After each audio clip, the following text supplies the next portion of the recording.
यजामहे सुगन्धिं पुष्टिवर्धनम् उर्वारुकमिव वन्दनान् मृत्योर्मुक्षीयमामृतात्।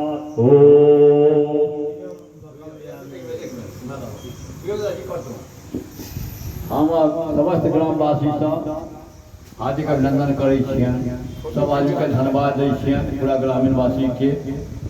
हमारी श्री श्री 108 शंकर मोचन मंदिर बनल अछि। ओहिमे एक साल के बाद हमरा गणेश जी के मूर्ति भेटल है।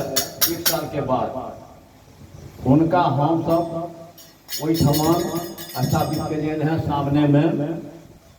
और हमारे जतेक बोल कमेटी है सब आदमी हम सब कीर्तन मंत्री छियै तब बैसल बोलबम के कमेटी जाहिमे हमर समूहका सेहो छै, वो हमर मेन अध्यक्ष है, मुकेश हमर छै, बोलबम सब छै,